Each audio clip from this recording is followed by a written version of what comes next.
43장 1절부터 10절까지의 말씀을 저와 여러분이 한 절씩 교독합니다.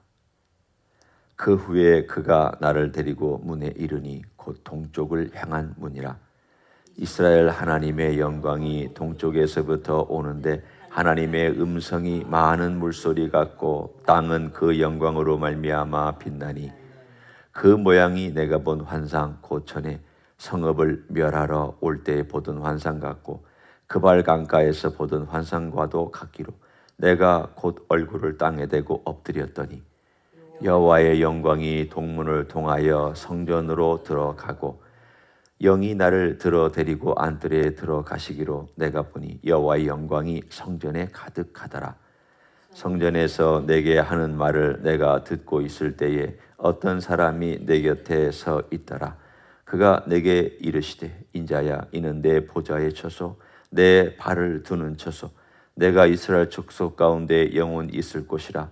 이스라엘 족속 곧 그들과 그들의 왕들이 음행하며 그 죽은 왕들의 시체로 다시는 내 거룩한 이름을 더럽히지 아니하리라. 그들이 그 문지방을 내 문지방 곁에 두며 그 문설주를 내 문설주 곁에 두어서 그들과 나 사이에 겨우 한 담이 막히게 하였고 또 그 행하는 가증한 일로 내 거룩한 이름을 더럽혔으므로 내가 노하여 멸망시켰거니와 이제는 그들이 그 음란과 그 왕들의 시체를 내게서 멀리 제거하여 버려야 할 것이라. 그리하면 내가 그들 가운데 영원히 살리라. 인자야 너는 이 성전을 이스라엘 족속에게 보여서 그들이 자기의 죄악을 부끄러워하고 그 형상을 측량하게 하라. 아멘. 에스겔의 처음 출발은 하나님의 영광이 성전에서 떠나는 것 사건으로 출발했습니다. 하나님께 이 지성소부터 성소로 나와서 그리고 성전의 동쪽이니까 바로 이쪽 우리로 말하면 이 동쪽 있잖아요. 이 동쪽 문으로 하나님의 영광이 나갔다가 그리고 감람산에 하나님의 영광이 머문 다음에 그리고 떠나갔던 그 순서대로 이 에스겔이 영광서의 떠남을 보았습니다. 반대가 오늘 43장에 나옵니다. 떠나갔던 하나님의 영광이 그 동쪽으로부터 오늘 본문에 그대로 동쪽 문으로부터 하나님의 영광이 들어온다라고 되어 있습니다. 지금 우리가 알고 있는 이 황금문이라고 되어 있는 쪽이 이스라엘에 있습니다. 벽으로 막혀 있죠. 그리고 이스라엘 사람들은 지금도 그 통곡의 벽 앞에서 거기다가 종이를 꼽아놓고 열심히 우리가 기도하는 것처럼 우리도 기도할 때 이렇게 앉아서 서서 이렇게 몸을 숙이고 하잖아요. 많은 사람들이 거기서 똑같이 우리하고 고개도 흔들고 몸 흔들면서 서서 기도합니다. 그들의 기도의 제목이 뭘까요? 물론 개인적으로 소원을 빌 수도 있습니다. 그렇지만 그들의 공통적인 주제가 있습니다. 그것은 성전의 회복. 지금은 성전이 없고 그 위에 모스크가 있잖아요. 그 위에 모스크가 2개나 올라와 있습니다. 황금사원과 또 알아삭, 제가 이름을 지금 잘 기억을 못하지만 또 하나가 있어서 모스크가 2개나 있습니다. 옛날 솔로몬의 성전이 있던 곳, 수르바벨의 성전이 있던 곳, 그곳에 모슬렘의 회교 사원이 2개나 있다는 것은 사실 큰 이슈거리입니다. 성전을 지어도 전쟁이 일어나겠고 안 지자니 이 사람들은 안 되고 그야말로 지면 전쟁이 터지는 거죠. 왜냐하면 자기들의 최고의 성지 중에 하나니까. 바로 거기에 하나님의 성전이 지어진 다음에 하나님께서 다시 그 막혀있던 동쪽을 통하여 영광이 들어오는 장면을 오늘 에스겔은 목격하고 있습니다.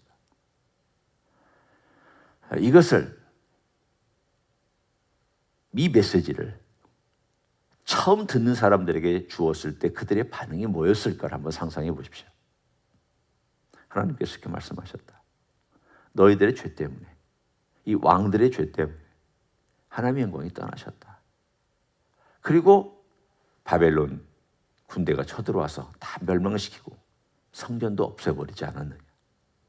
너희들이 지금 이거 다 알고 있지 않느냐. 너희들 또한 보았지 않느냐. 포로가 3번 잡혀갔습니다. 다니엘 때 한 번, 에스겔 때 한 번, 그리고 마지막 멸망하면서 한 번. 3번 잡혀갈 때, 이 3번 멸망한 다음 다 잡혀가서 마지막 포로들이 와서 바벨론으로 몰려올 그 시간이 지난 다음에 주신 메시지입니다. 직접 눈으로 보고 온 사람들입니다. 에스겔은 직접 눈으로 못 봤겠죠. 왜냐하면 에스겔은 바벨론에 있었으니까. 그러나 직접 눈으로 보고 온 사람들까지도 포함해서 포로들에게 이 메시지를 전할 때에 여러 반응이 있었을 것입니다. 우리가 지금 눈으로 보고 왔는데 그게 지어진다고? 아마 사람들의 마음속에 의심하고 회의를 가진 사람도 있었겠고, 이 메시지가 주어졌을 때 하나님께서 언제 또 다시 이런 성전을 짓게 해주실 건가 라고 마음에 기대를 하고 있던 사람에게는 이게 얼마나 큰 위안이 됐겠습니까? 그들에게 하나님이 도전해 주신 게 있습니다. 이 성전 자체가 중요한 게 아니다. 건물이 중요한 게 아니다. 너희들은 이 건물이 여기 있으면, 성전이 예루살렘에 있으면 하나님이 우리를 지켜줄 것이라고 생각했지 않았느냐?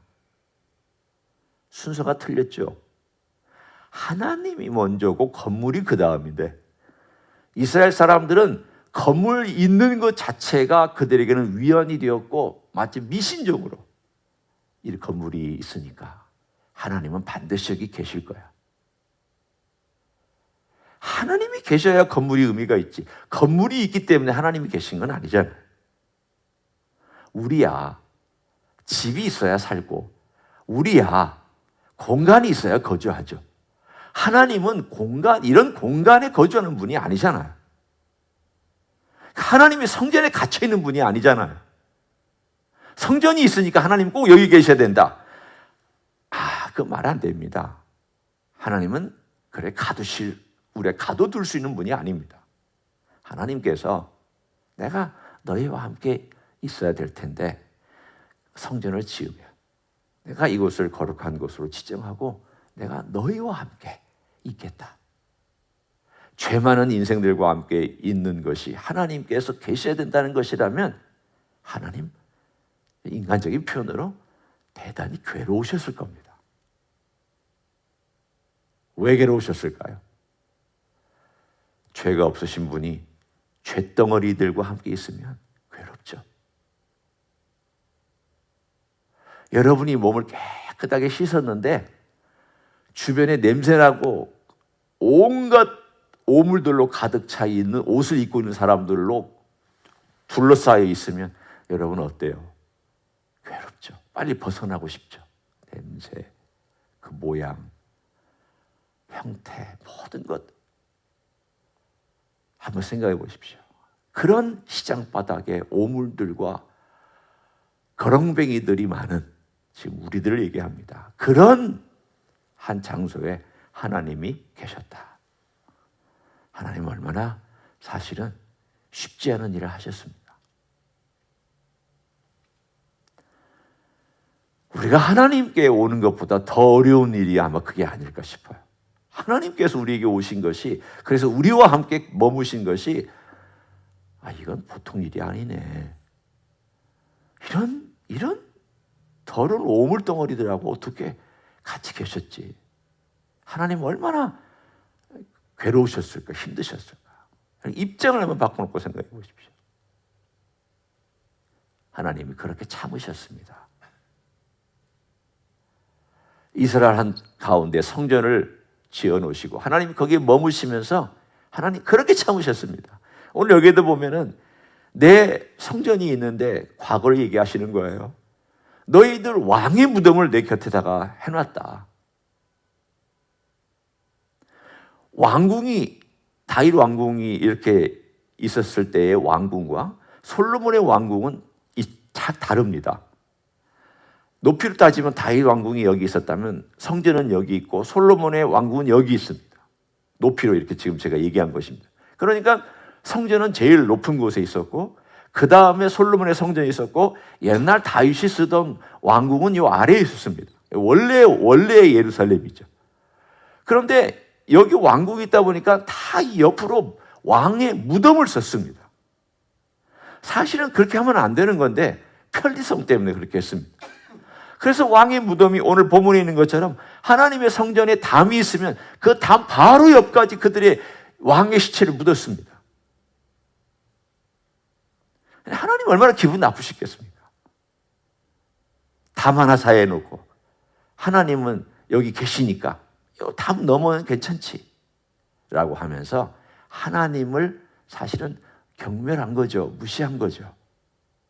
그러니 하나님이 그 가운데 계시면서 지금 예를 들어준 거예요. 지금 그것만이 아니라 인간의 죄나 제사장의 죄나 또는 성전 안에 세워놓은 우상이나 우상의 그림이나 이런 걸 생각하면 왕들의 무덤뿐만이 아닌 모든 면에서 하나님이 얼마나 마음에 괴로우셨겠나. 그럼에도 불구하고 참다 결국 하나님께서 그 성전을 떠나셨습니다. 그리고 이제 드디어 돌아오셔서 하나님께서 어떻게 그들에게 말씀하시는지를 들으라고 이렇게 말씀하셨습니다. 9절에 보면 도전해 주신 내용입니다. 이제는 그들이 그 음란과 그 왕들의 시체를 내게서 멀리 제거하여 버려야 할 것이라. 그리하면 내가 그들 가운데 영원히 살리라. 하나님께서 돌아오셔서 영원히 살겠다라고 말씀하셨지만 그럼에도 불구하고 단서를 말씀하셨습니다. 좀 특이하죠. 아니 하나님께서 우리 주님께서 이 땅에 재림하시면 모든 게 바뀌잖아요. 모든 게 다 변하잖아요. 그런데 또 이런 메시지를 한 것은 왜 이렇게 하셨습니까? 사실은 이 메시지는 이스라엘 민족을 향하여 주신 메시지예요. 너희들이 이 성전을 준비하고 이 성전을 지을 때 이 마음을 가지고 에스겔에게 내가 주었던 지금의 만약에 일이 진행된다면 2600년 전에 에스겔에게 주었던 마음을 가지고 너희들이 지어야 한다. 이 성전을 너희들이 거룩하게 구별하고 나를 향하여 드릴 너희 마음도 거룩하게 구별해서 오늘 본문에 있는 것처럼 너희들이 과거의 죄악을 부끄러워하고 회개하는 마음으로 내 앞에 와서 나를 기념하고 나에게 예배해야 될 것이다. 예, 우리의 모습하고 똑같습니다. 우리가 구원받고 우리 하나님의 영광이 우리의 삶 가운데 들어와 있습니다. 한번 똑같은 패턴으로 제가 말씀을 드립니다. 우리가 예수 믿었습니다. 구주로 고백했습니다. 그리고 주님이 내 구주이신 것을 영접했습니다. 성령께서 그래서 내 안에 들어오셨습니다.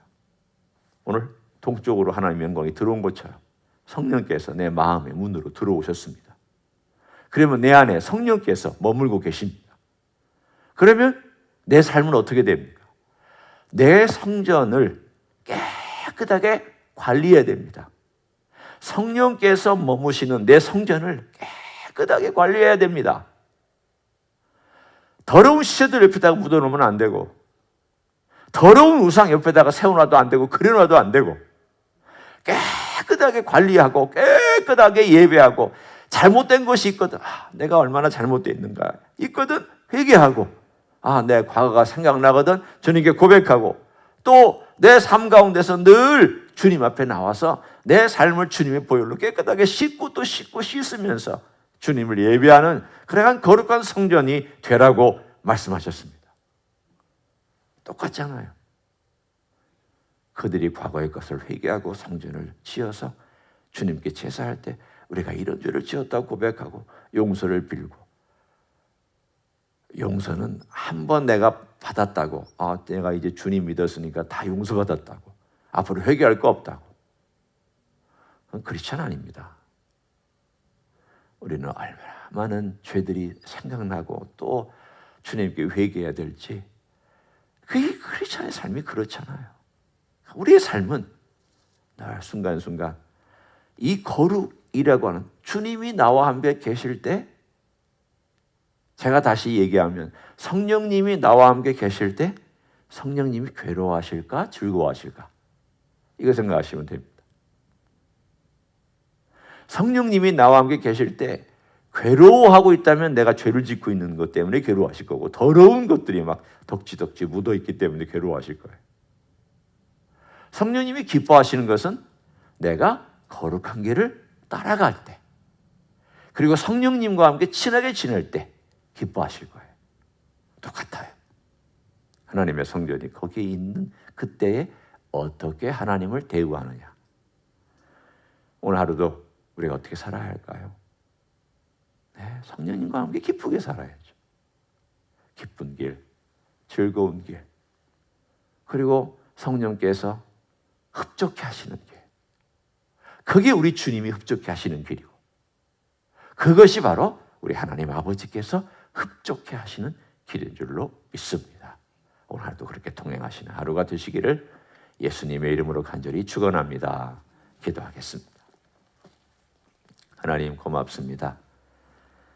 우리를 성전 만들어 주시고 너희 몸이 성전이라고 말씀해 주시니 감사합니다.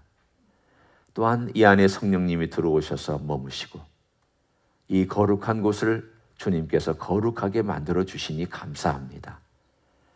그러나 주님, 우리가 죄를 짓거나 잘못된 세상의 길을 쫓아가면 우리 안에 머무시는 성령께서 얼마나 근심하시고 힘들어하시고 아파하시겠습니까? 세상 쫓지 않기를 원합니다. 죄악된 것에 머물지 않기를 원합니다. 오염된 것을 그냥 놔둔 채로 살지 않기를 원합니다. 날마다 주님의 보혈로 깨끗하게 씻고 또 씻어서 정결한 성전으로 늘 주님께 드리는 우리 모두가 되게 축복하여 주시옵소서.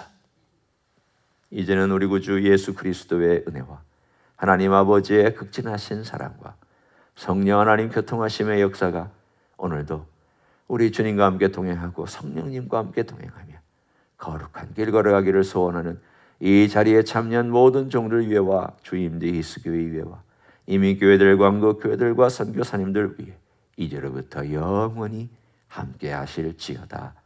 아멘.